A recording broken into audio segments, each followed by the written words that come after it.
O nazismo é uma ideologia baseada principalmente no extermínio de qualquer um que não atenda ao padrão ariano perfeito, ou seja, dos olhos azuis, do cabelo claro e da descendência alemã. De 1933 a 1945, o nazismo teve palco para fazer tudo que bem entendia. Além de ser dirigido por um líder boçal, esse movimento acabou fazendo um método de produção para matar pessoas. Mas será que mesmo depois de 75 anos do fim da Segunda Guerra, alguém ainda concorda com esse tipo de ideia?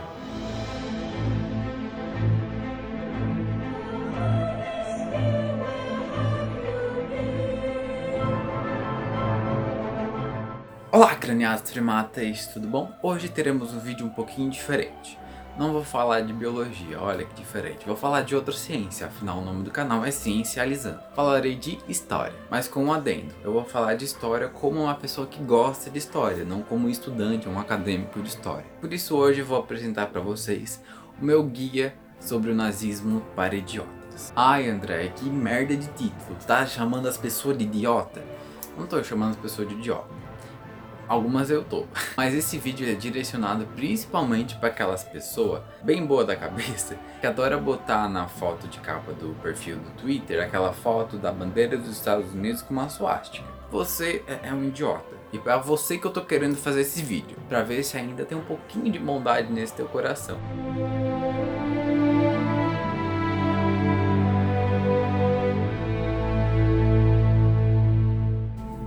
Como toda boa história, a gente vai começar pelo início. E o início nada mais é que o começo da vida desse bosta. É o começo da vida de Adolf Hitler. As informações que eu vou falar pra vocês estão no comecinho desse livro aqui. Eu vou dar um xingamento pro Hitler, só que eu não vou falar baseado em nada, né? Eu ainda não terminei de ler, mas o começo já fala do começo da história do Hitler.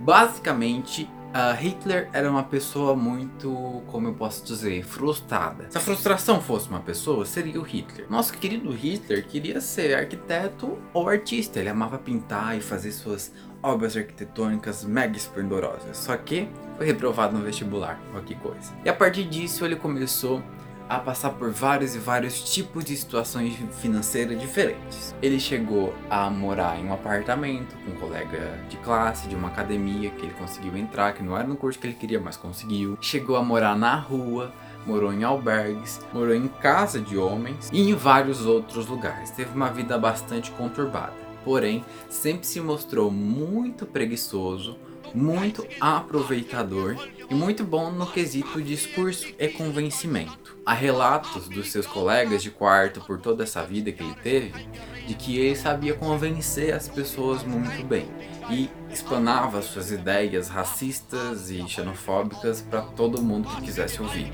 ou até que não quisesse. Nesse livro ainda é dito que ele era leitor de uma revista muito racista da época chamada de Ostara. Muitos colegas de quarto dele diziam que ele tinha pilhas e pilhas dessas revistas, que ele tinha grande costume em ler e concordar com as ideias que estavam lá dentro. Vários tipos de pessoas diferentes que não atendiam ao padrão alemão puro passaram pela vida de Hitler. E muitas vezes ele mostrava certa inveja e certo repúdio por essas pessoas, apesar de tentar tolerar um pouquinho. Mas a busca de Hitler por poder começou em 1919. Quando ele entrou no DAP, sigla que significa Partido dos Trabalhadores Alemães, que mais tarde vai ter seu nome trocado para Partido Nacional Socialista dos Trabalhadores Alemães. Foi apoiado em grandes crises, como a quebra da Bolsa de Valores em 1929, que Hitler começou a subir ao poder, já que a população estava preocupada e apavorada com uma possível falência e queria se ancorar na extrema direita para conseguir ressurgir a nação. E foi de 1925 a 1930 que o governo alemão passou de uma democracia para um regime mais totalitário alemão, chegando a ser classificado como um regime conservador nacionalista. Foi então que em 2 de agosto de 1934 que Hitler juntou duas modalidades do governo e criou um só, chamado de Führer. Essa modalidade de governo basicamente fazia com que o exército tivesse fidelidade completa ao líder, que agora era Hitler. E a partir disso foi que a bagunça começou.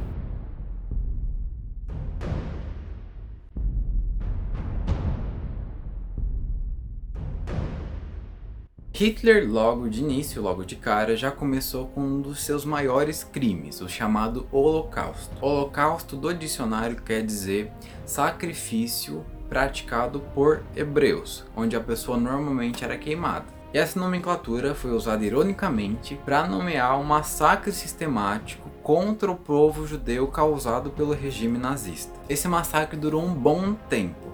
Foi de 1933, desde quando Hitler começou a sua ascensão no poder, até 1945, quando finalizou a Segunda Guerra Mundial.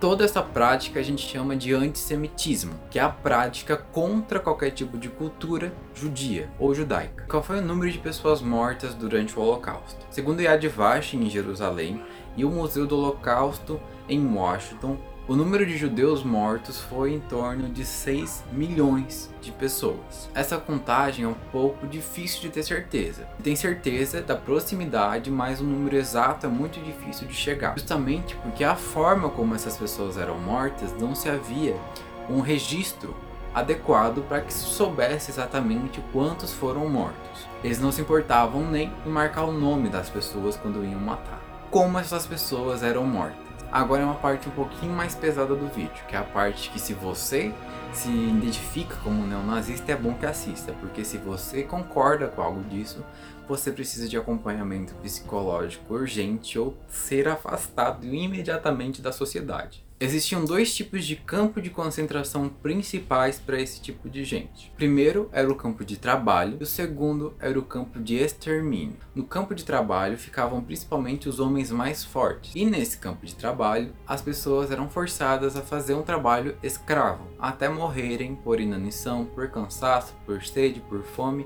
e por outras doenças e assim vai. Já o campo de extermínio tinha outra prática. As pessoas chegavam mega amontoadas dentro de um trem, eram obrigadas a se despir e elas iam para uma câmara, onde elas achavam que iriam tomar um banho. Porém, acima das câmaras, soldados iriam colocar para dentro dessas câmaras dois gases principais. Um era o monóxido de carbono, que é o gás que sai dos escapamentos de carros e que mata muito rapidamente e sem deixar muito vestígio, e o Zyklon B, que é o mais famoso gás utilizado para matar essas pessoas. Depois disso, as pessoas demoravam de 2 a 20 minutos para morrer e depois de serem mortas eram incineradas. Além disso, outras formas de morte eram muito aderidas, como por exemplo fuzilamento em paredões. E um tipo de morte específica era causada principalmente em crianças. Algumas crianças, principalmente aquelas que eram gêmeas, eram levadas para um hospital. Daí você pensa, nossa, eles vão tentar tratar a criança e tudo mais, né?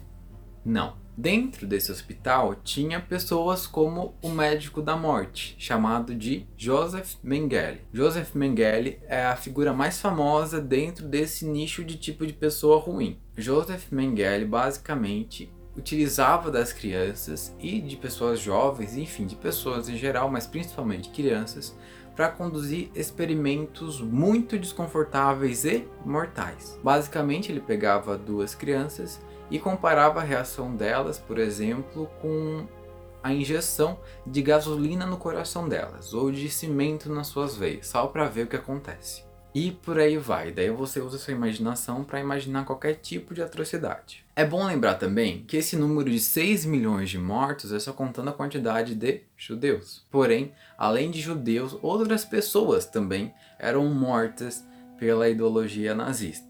Só tu pensar bem, tu acha que um negro, um indiano, um imigrante, um homossexual, um cigano, qualquer outro tipo de minoria dentro da sociedade alemã se encaixaria com o padrão ariano perfeito? Óbvio que não. Portanto, qualquer um que não atendesse ao padrão alemão pretendido por Hitler também era morto. Para vocês terem uma noção, cada pessoa tinha uma marca específica para mostrar para os outros o que ela era. Para você ter uma noção, aqueles que não eram judeus, mas que faziam parte de algum tipo de outra minoria repudiada na época, tinha uma marca que ela carregava. Aqui no braço ficava uma espécie de uma estrela. Normalmente, se você era judeu, você usava a estrela de Davi.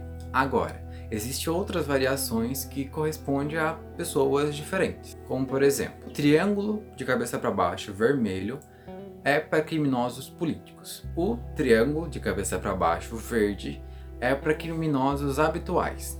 O triângulo azul para baixo também é para estrangeiros. O triângulo roxo de cabeça para baixo também é para testemunhas de Jeová. O triângulo rosa para baixo é para homossexuais. E um detalhe, para infratores sexuais também, ou seja, estupradores, que eram colocados no mesmo patamar que homossexuais. Além disso, o preto era para antissociais e o marrom era para pessoas ciganas. Além disso, existiam outras variações dessas mesmas bandeiras que variavam de acordo com outras classificações da pessoa. E a partir disso, as pessoas eram mortas, identificadas e exterminadas de uma sociedade sem ter feito absolutamente nada. Enfim, agora eu já mostrei para ti o que o nazismo causou. Em teoria, era para ele ter acabado lá em 1945, quando Hitler se suicidou. Porém, não foi assim que aconteceu.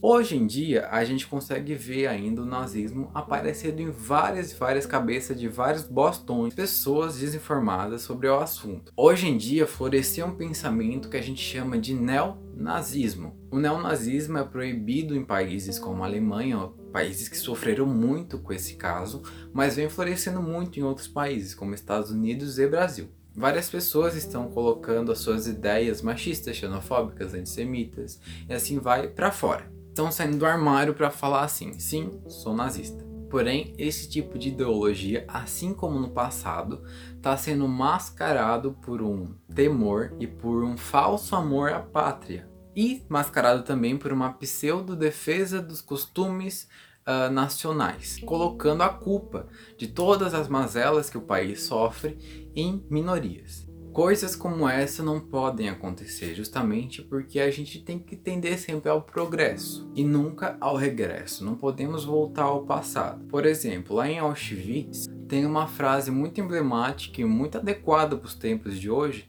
que está gravado lá em uma pedra. A frase é a seguinte: todo aquele que não relembra o passado está condenado a repeti-lo. Por isso a gente sempre tem que lembrar a história como um aprendizado. Se tudo aquilo que aconteceu lá atrás foi abandonado, repudiado, combatido e vencido, ele deve ficar lá atrás, não deve florescer novamente.